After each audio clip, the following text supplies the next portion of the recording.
session, it's about artificial intelligence and the future of investment management. Our speaker is the Director of Industry Research of CFA Institute and conducts his original research with a focus on the investment industry, trends, and investment expertise. His current research interests include multi-asset strategies and fintech, including AI and blockchain. He has led the development of such popular publications as Fintech 2017, China, Asia, and Beyond, Fintech Management, and is a frequent speaker at the industry conference for these topics. Our speaker has more than 20 years of experience in the investment industry. Prior to joining CFA Institute, he worked at HSBC as Senior Manager for the Asia Pacific region. He started his career at the People's Bank of China as a USD trade fixed income portfolio manager.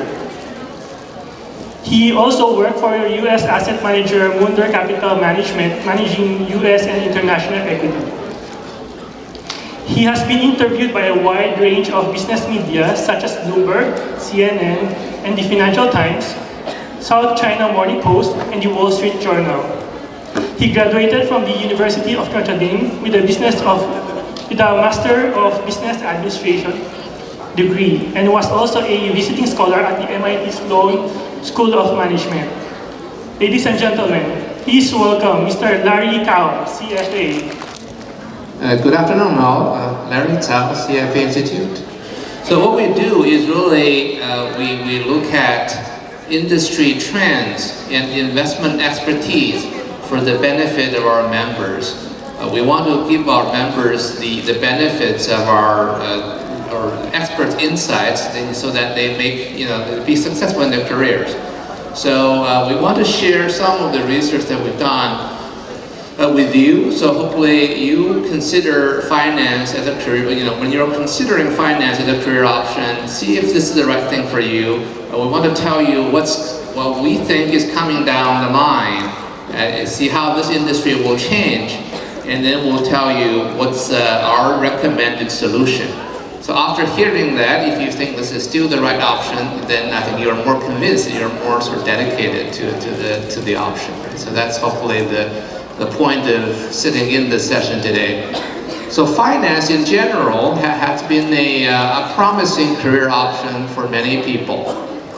So we want to go through some of these points with you. So number one, finance is not all about making money, right? So that's why we want to put together our mission statement and focus on the green part at the last part. Our mission is really, we want to do finance for the ultimate benefit of society. So if you're thinking, do we want to get into finance just to make money, or we want to serve the society, we can actually do both. You can actually do well and do good. And that's sort of the, I think, an important distinction, right? You're not getting into finance purely to do well. You can actually get into finance to do good as well. So this is kind of a growth chart for the global investment profession, side of the global investment profession. So we did this research earlier this year. So we think there's about 1 million investment professionals all around the world right now, across 3 continents. You see that Americas, mostly that's in North America, and APAC, that includes the Philippines, and then EMEA, so that's Europe and Africa and everything else. So altogether, we see 1 million investment professionals, and we think this industry is still growing, even though it's a big industry already. This is an industry we think that's still growing, and in 10 years, we'll probably have 1.2 million investment professionals all around the world. And if you look at the growth rate, where do you see the most growth? It's Asia Pacific, right? Is where we are. And how do we actually explain why there's a lot of growth in Asia and not other parts of the world? So we think this is sort of the growth chart. This is kind of where you see the opportunities. The opportunities is really where there's a lot of money but not enough people managing it. And that's where you see the most opportunities. I think in America and in Europe, there's a lot of money. There's also a lot of money managing it. In Asia, you see money is growing very fast, but there are not as many people managing it, right? So that's the opportunity. That's why we think Asia, we're seeing more growth out of Asia. And we're seeing a lot of growth out of China and India, but we think we're also seeing a lot of growth in markets such as the Philippines. So it's interesting, I first came to the CFA Society event, I think in 2014 here in Manila. And I think when I first came, the society had about 100 charter holders. And in a year or two, when I see the CFA Society staff from here at our conferences, they said, oh, now we have 200 charter holders, right? So that kind of growth you don't see anywhere else. By now, I think there are 300 charter holders in the Philippines. So I think this is the kind of growth that's really symbolic what's going on in the market that we highlight. Basically, you're seeing wealth that's growing, and so they need to be managed by more people. So that's sort of where what's happening. The other thing that we would want to highlight, right, before we sort of say, oh, this is a great career, everybody should just get into finance. The second thing that we want to highlight is technology is changing a lot of these things that we're seeing, right? The reason that why you should be focusing on this, why you should care about what's happening in the future, is really because you're at the beginning of your career and this is what's most important for you, right? We were just at the press event just now, and journalists asked, what is the shortcut? Is there a shortcut? Young people today want to have shortcuts. Can you explain to us what's the shortcut in investments? So if there is a shortcut, as I told them, would be to understand where the business is going. So you focus on building the skills that you need for the next 10, 20 years, and not the skills that you needed for the last 10 years, right? You want to study the right things. A good example of that is travel agents. You're all very young, so you never, had the experience of doing this probably. When I was your age, if I wanted to go somewhere, I had to call a travel agent on the phone. So I would say, oh, I want to fly from A to B. How do I get there? And then she'll say, oh, okay, wait, I'll call you back. And then they call you back and say, oh, I found a flight for you that leaves at 9 o'clock, it's there at 10. It's $250. I'll say, oh, too expensive. I want something, can you find me something cheaper? I say, okay, wait, I'll call you back. So maybe, whatever time they call you back, oh, we found you a cheaper flight. It leaves at 11 p.m. It gets there at 2 o'clock in the morning, but it's only $100. Oh, I said, that's too late. I don't want to take a late flight like that. So it goes on and on forever. That's sort of how we book travel in those days. Now everybody books travel online. You have all the options available to you. So what about the travel agents? So they're out of the business, right? They're no longer around. So we want to explain to you what technology will do to finance so that you don't get in an industry that's not going to be there in 20 years. So that's what so I'll explain to you what we think is going to come down the line in the next 20 years. So the previous speaker talked about fintech, right?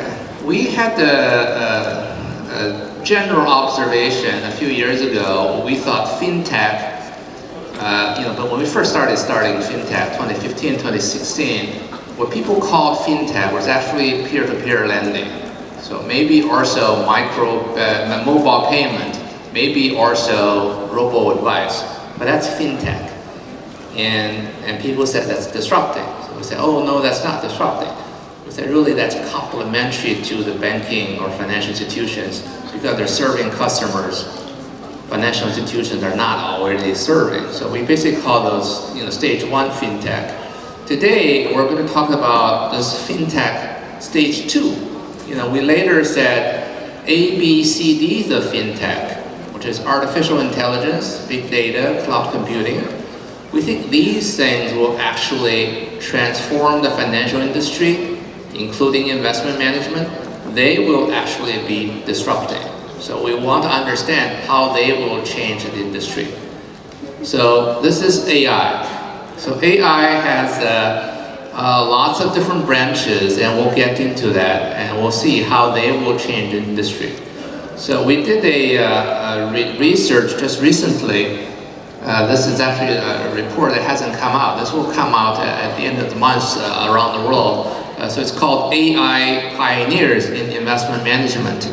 There are very few people doing this right now, but I want to tell you what's coming down the line, because by the time you get into the business, by the time you grow and develop in the industry, this is what's going to happen. At least that's what we think. So lots of different branches of AI. We'll get into the more details. So this is one particular area of AI that we think there are lots of developments. Basically, I call these things sort of cognitive abilities, right? It's basically reading, it's basically understanding charts and spoken languages. So reading and hearing and understanding, right? So reading, the program is called NLP, Natural Language Processing. This is, a lot of people will call AI today, is NLP. So they basically, you feed the text, a paragraph, an article, lots of articles, into the program. They'll be able to read it and interpret it.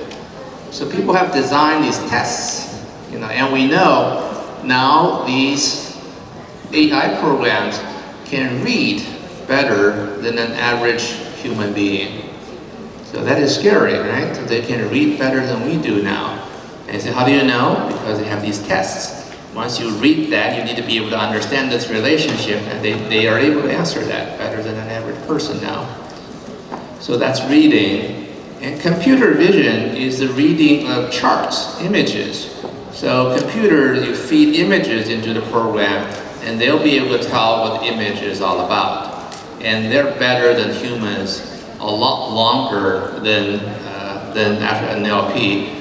This actually, they became better first in 2017, and they're continued to increase that margin. So they're getting better not only by the average human, they're getting better than a lot of other people now too. So they're getting better and better, and this is not surprising. If you think about it, the example people always give is tropical birds. You see tropical birds, and how many can you tell? People give you a picture of tropical birds. How many can you tell what tropical birds there are? You say, oh, maybe 5. And then they ask you, how many tropical fish can you tell? So computers, this is easy. They see it once, they don't forget. They read the chart, they know, oh, this is bird A, bird B, whatever. And it's in their memory. They see the charts again, they still remember. We kind of learn that we forget, and we learn like this, right? Every day you learn the same amount of things. Computer learn like that. Once they get better, they learn faster and faster and faster. So it's kind of scary. And voice recognition is kind of understanding spoken languages. The computer basically listens to a audio recording, they'd be able to understand what's in there. They have beaten human beings in that as well last year. So it's been a while. And another field, what people always call AI, is machine learning. And we'll talk more about that down the road. But machine learning is basically to be able to do all these things on their own. A lot of these progresses were made because there were progresses made in machine learning. So the program is becoming increasingly efficient. So they got very good at this. So this is kind of the ones we just listed, right? So the natural language processing, computer vision, and all that. And this is kind of, they read the source, right? So we actually ran into a gentleman who does this here in the Philippines as well. But this is an increasing trend. The analysts don't read stuff anymore. They have these programs read things for them. Because when I started as an analyst, if I had to research company, to read their financial statements, read any news articles and press releases they put out, and make sort of set up a phone call with them, and talk to the CEO, CFO, or whoever, and then understand the business. Today, the analysts have at least the people who are doing this have a different process, right? Not everybody. There are a small number of analysts who's making use of these AI programs. They go to these vendors who actually basically scout the entire web for information. We actually talk about a company in our report that scouts sort of sell-side research as well. So basically all the information about a company that you can get, other investors are getting, you're getting from that. You put in the company's name, they actually draw you a chart of all the relationships the company has. Who does the company buy from? Who does it sell to? Who are the major stakeholders and all that? So everything is kind of at your disposal. So that's where you start. Very different business now. So this is the other thing that we talk about. So artificial intelligence, we talk about machine learning. A branch of that is after deep learning. So you have different, you can read, you can go online and understand these concepts better, and I've written articles, research under my name, you'll see that as well. So they're basically deeper and deeper, more and more specific applications to actually do these things, to identify patterns. So this is an example. So this is a big asset management firm. So before you invest, they have different models, right? If you think about companies go through very different patterns when they're going through normal economic times or when they're going through economic cycles. So it's a wonderful thing if you can tell whether they're going through good economic times or reasonable economic times, or they're going through cycles. But then when they're going through cycles, the things go sort of up and down more dramatically. Otherwise they kind of keep a flat line. So you want to understand, you want to project what's going to happen. The stock is going up or down. You want to understand what type of cycle they're in. For example, if you're an airline, if the oil prices you think is going through a positive cycle, it's going to go up, then your cost is going to go up, right? If the oil price is going down, then your cost is going down. So I think this is important for analysts to understand the cycle the company is going through. And it's very hard to the human eye. It's not always easy to tell. So there are people who've developed these machine learning, deep learning programs or algorithms that will read all sorts of information and then decide whether the company is going through a normal cycle or a up-down sort of major cyclical stage. So one of the applications, right? And then they decide how to invest in these companies. So that's kind of interesting. The machine learning and deep learning programs are interesting for a reason, because you don't need to understand the logic. I guess it's a pro and a con, because you just throw a lot of information that you think is relevant into the machine learning model, and on the other hand, on the other side, they just spit out the result that you want. But in the middle, what they go through, you actually don't understand. They don't actually tell you either, but they go through layers and layers and layers of this pattern recognition. So sometimes they catch on to a lot of things that don't make sense, but you don't really actually know, right? You basically just see the result. But so far, this company we talked to, they think they've been actually successful with it. So they've been actually spitting out interesting information for them. So it's not all just AI. We talk about AI, but a lot of it is big data, right? So AI is all of a sudden interesting because the machines all of a sudden now has a lot more information to process. So it's big data. So we talk about AI, but it's really AI, big data, cloud computing, and all these things together. So big data is sometimes called alternative data, sometimes called unstructured data. These are sort of related things, but they're kind of not so dramatically different, but they're different, right? So alternative data meaning not sort of the mainstream data you always use. Unstructured data meaning it's not sort of the digital data that you you can easily put into a database. It sort of comes in different formats. And the example of that is satellite images. So, you probably heard of Peter Lynch, you've probably heard of Warren Buffett. In Peter Lynch and Warren Buffett's days, how do analysts analyze a company's business, right? An example would be the analyst would actually stay outside of a store and count traffic. See how many people are going to the stores. A lot of people going, oh, good business, right? They stay outside the factories and count the trucks. Lots of trucks are actually shipping stuff from the factory to places, and it's good. But then you think, this is sort of a very, very labor-intensive way of doing research. You have to actually go sit there all day to count all these. And now today, it's all chain stores. So it's like lots of stores. How can you do that, right? So with satellite images, you can actually tell, these stores, how many cars are in their parking lots, and how many cars are leaving the warehouses. And you can see the oil tankers in the ocean, right? Where are they loading up, and where are they going to? When they're loading up, when they're unloading. So you can know exactly the supply of oil in a certain market, because they're all coming through the oil tankers, etc. And then you can see their movements, and you can see a company's business, because it's all sort of the lots of trucks are coming through, lots of cars in the parking lot, etc.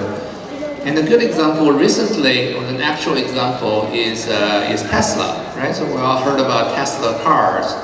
So one big issue people had was, Tesla is going to go bankrupt because they can't make enough cars. Their factories are not working. And then there were rumors to say, Tesla is not working 3 shifts now. They're working overnight to make new cars, so maybe they can survive. And so how do you know? So one analyst found an important, a very innovative piece of data to analyze this is they can actually analyze within that area of the Tesla factory how many cell phones are on, how much of the cell phone usage has been changing. So they somehow got that data, it's publicly available, and they see that cell phone usage in that area tripled. So which kind of makes sense now. So a lot of people are working overtime, working 3 shifts. You can see that cell phone usage picking up. So the analyst was able to make that call. So, Tesla is really going to be okay. So ahead of other people. So this type of information, very helpful to the analyst. And if you're sticking to reading financial statements, then you won't be able to get that. So there are more innovative ways coming every day. If you want to become the analyst that's successful, we have to start learning using all these different information.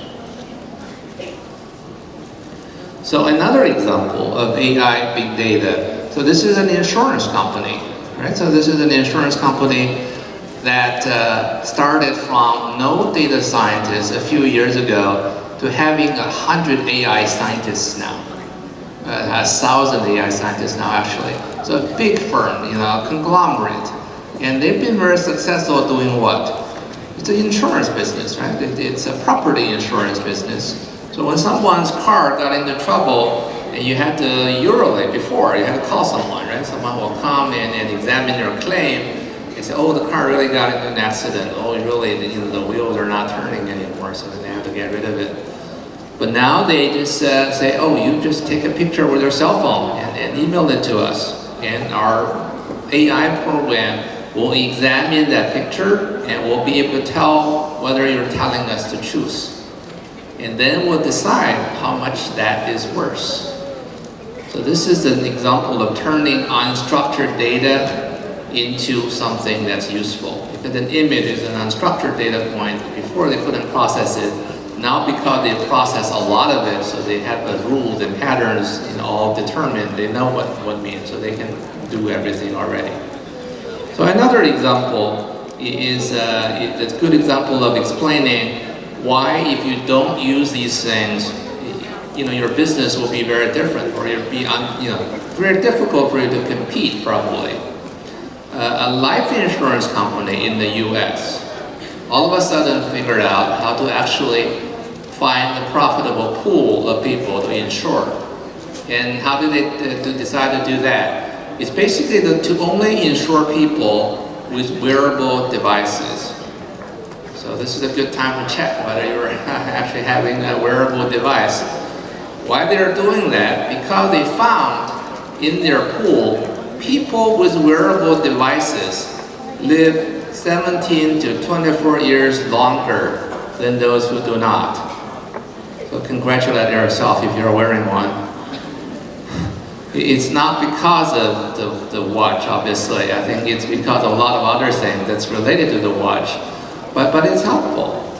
Life insurance business is that you pay them money and they pay you back when you die. Just imagine 17 to 24 years. If you live 17 to 24 years longer, it means they don't have to pay you for 17 to 24 years. So if you're a business and you don't have to pay people back that money for 17 to 24 years, just imagine the edge it gives you, compared to your competitors. Don't you want to be in the business if you can get the money, you don't have to pay back for 17 to 24 years? This is what AI and big data gets you, right? So what do you do? So that's the question. We talk about all this. So the businesses is going to be different. What's in it for you? Why do you care? Because we think the answer to that is here. We think in the future, who are going to be the winning teams? AI plus human intelligence. Are these going to be the ones that are really strong in AI, not strong in HI? Or are these going to be really strong in HI, but not strong in AI? We think you need both. Our conclusion is you have to be in the green zone, and you don't want to be obviously in the blue zone. But if you're in the orange zone, you still want to get to the green zone. A good example of that is AI is not going to solve all your problem. Is the recent example of this Boeing A337 MAX 8, right? We think people actually will use AI to process routine tasks. We'll use human intelligence to do the more critical jobs, more important jobs. Like at the last minute, you would want the human pilot to be able to pull that plane up, to override that program. And that plane was malfunctioning because they basically had the philosophy wrong. They allowed the plane to override the human person. And that's where we had those tragedies. So though tragic, it teaches a lesson that you want to give humans the final say in these decisions because we've seen it all. The machines have seen a lot, but in a new situation, they don't know how to respond. We know how to respond. It's the same in investments. So we want the human to be making the final investment decision. So the other implication of that is that these teams will actually be in different structures. You probably all heard of T-shaped skills. We think the investment teams of the future will be T-shaped teams. The T-shaped teams, meaning you want to be having strong investment skills, but you also be working with people in technology. So the team will not only have investment people like we have today, we'll also have technology people working with you. These are data scientists and engineers. They will make a lot of the things you want happen more efficiently. And to make that happen, you need people in the green zone, which is called the innovation team, to really get them to work together. Because the one thing the investment people and the technology people have is they don't have a common language. A good example is that every time I go to a fintech conference, I worry about how to dress. Do I want to dress like a fin person, or do I want to dress like a tech person? The speaker before me dressed appropriately, a jacket with the sneakers, so that's fintech, right? I dress more like a fin person. I think I want to convince you guys go into the fin profession, right? So we're like the finance profession, but we think the best way for finance investment professionals to use your time in the future is to be able to focus on finance, take the CFA exam, be really good at this, read our research, But at the end of the day, you also need to be able to work with people in technology. So that's kind of the ultimate lesson, is this is what we think how the future of the investment management will work, and this is the best way how the investment team will structure to compete in that environment. And your strategy, if you think you're an investment person, is to focus on investment. And if you want to become a technology person, there's room for you as well. So you become a technology specialist, but you understand enough investment to work with investors. So your best chance is not to become the person that can do both investment and technology. We think a very small number of people may be able to, but most people won't be able to, is to focus. I think for most people, the best way is to focus. And we think, I think if you haven't gone into technology already, you should focus on finance, but know enough technology to be able to work with your technology co-workers. That's all I have. Thank you. All right.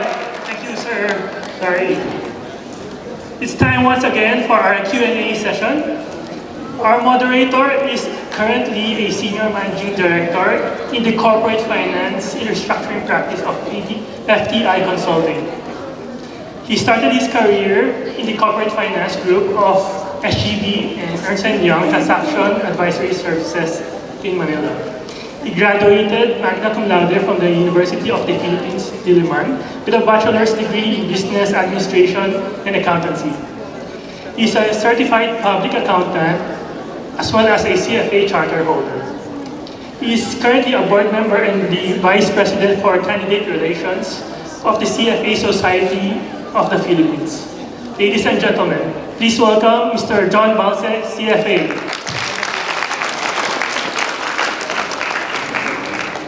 Thank you very much, Mr. Cao. Please, let's have a seat. All right, so let's put Mr. Larry Cao on the hot seat right now. So if you have any questions, please feel free to shoot them through the mobile app.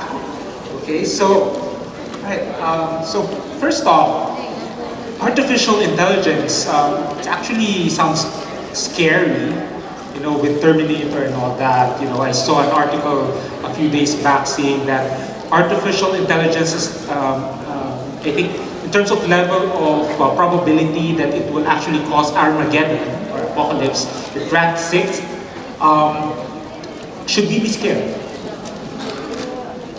So you know, there's a movie, The Matrix, right? I'm sure a lot of you have seen it.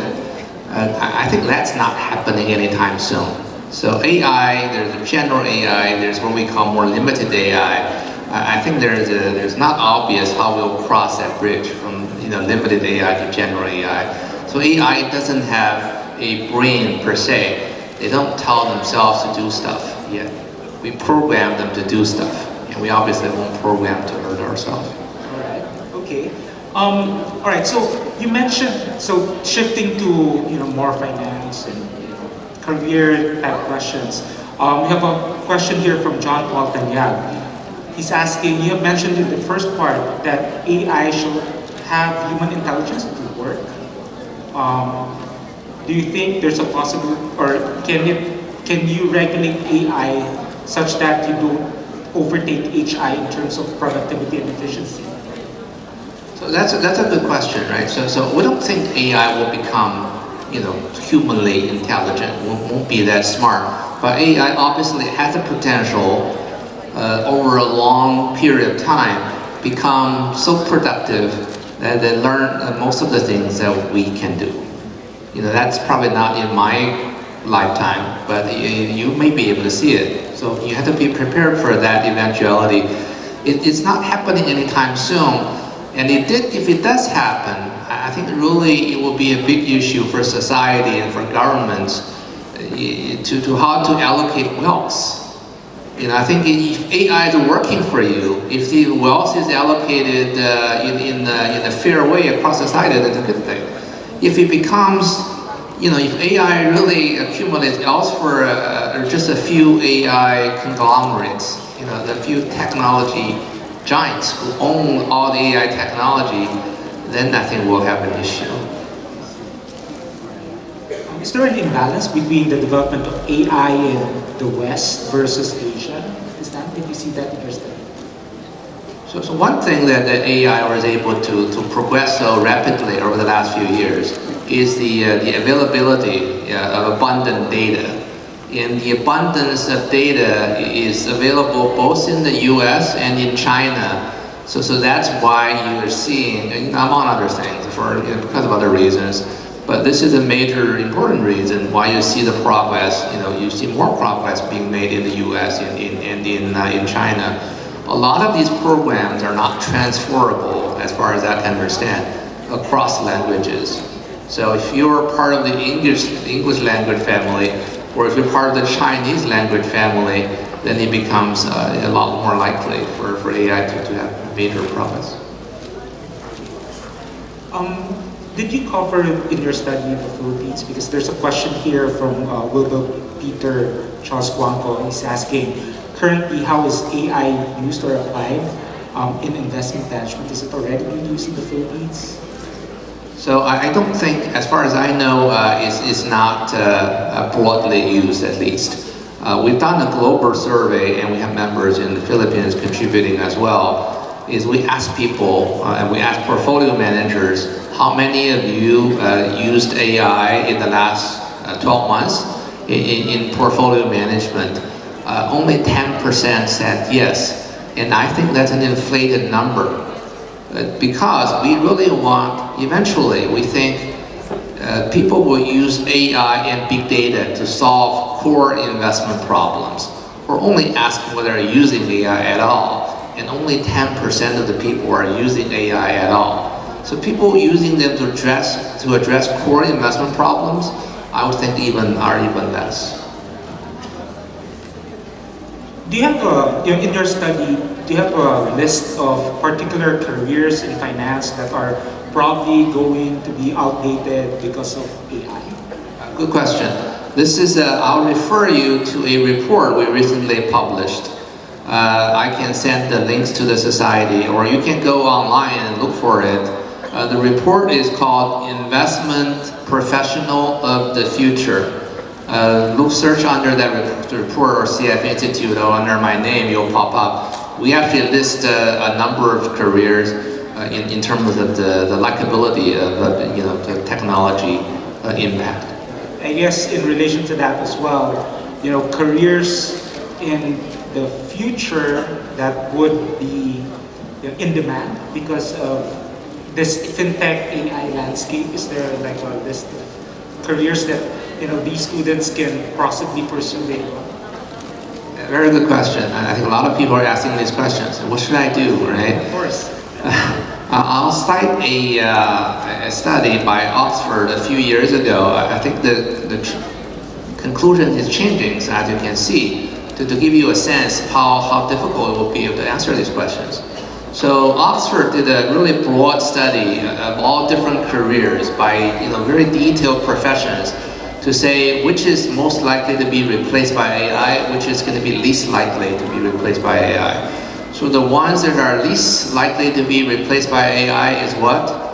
Is psychology, psychologists or therapists, or it's basically people taking care of people. We think that is very hard to be replaced. But that study was done a few years ago. So in today's AI technology can actually speak like a person. And they have made robots that look like a real person. So it's becoming increasingly difficult to tell. Now you call a call center, you no longer can tell whether it's a person or a chatbot answering your phone, because they're very human-like. So even these people taking care of people type of jobs eventually may be replaced by robots.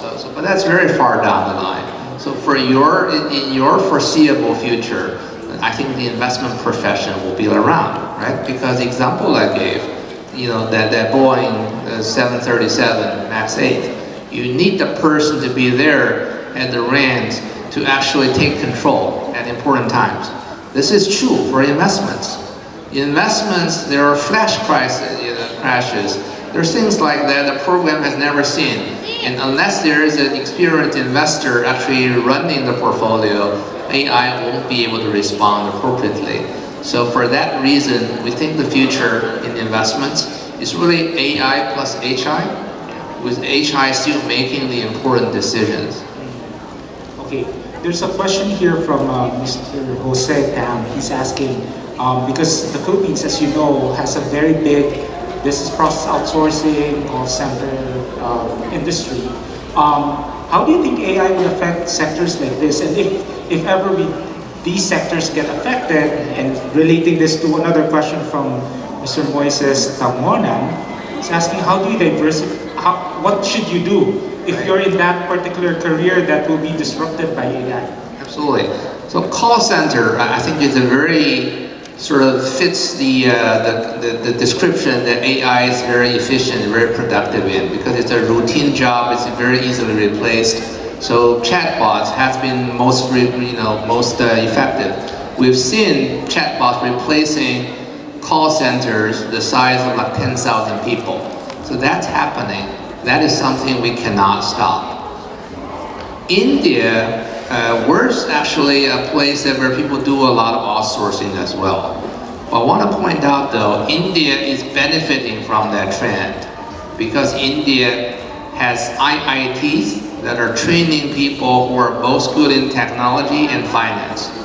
They're first good engineers, but then once they get hired into finance, they actually do a lot of, they take the CFA, they learn basic finance information, they actually can do fin and tech. So this can potentially be an advantage.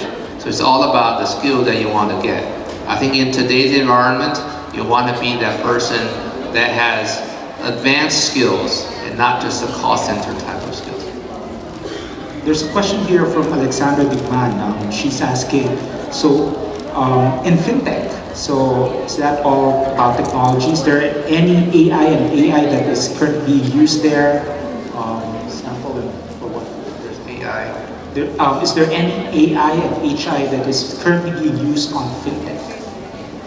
Yes, I think that's what this report is all about. So we talk about concrete cases on 3 continents in equities, fixed income, asset allocation, and hedge funds, what people are using AI and big data for. So that's kind of one area. And if you search a previous report we did, FinTech 2018, we'll talk a little bit about that as well. But this report has more concrete cases, specific firms, funds, using it for specific application. This one is coming out end of this month, so you can go online and search for it. Go online and please download that report. Another question from Kimberly Faye Chozas. In the 4th Industrial Revolution, this 2020, can humans still be able to surpass AI in terms of skills, or is it like a lost cause? Right, I think we talked about this already, right? So AI plus HI, there are certain things we cannot beat AI, like remembering things, like telling a tropical bird from another. But we're good at more sophisticated things, right? And beyond that, I think we are, like we want to be the pilot driving the plane. We cannot give AI the job of driving that plane. Okay, so but if you're you use AI to process big data for investment, right? So is it necessary that you have the competence to actually do programming, logic, etc.? Is it necessary for these finance people to get courses on computer science? And that's kind of our the T-shaped team that we're talking about. The answer is if you can, all the better. But our projection is, and what we're seeing is, the majority of finance professionals or investment professionals cannot. It doesn't mean you shouldn't do it. You should do it, but you're not going to be as good as a person who started as an engineer, as a data scientist. So I think the future is someone with T-shaped skills. You need to specialize, but you also need to know enough to connect with the other person, so to work together. So the future will be, if you're the investment guy, you'll be working next to a scientist, and both of you are very good in your own area, but you both know enough of the other person's business to work together. Understood. All right, so that's about the time that we have for the Q&A. So thank you very much, Mr. Larry Cao. Thank you very much for all your questions. Thank you, Joe. Thank you all.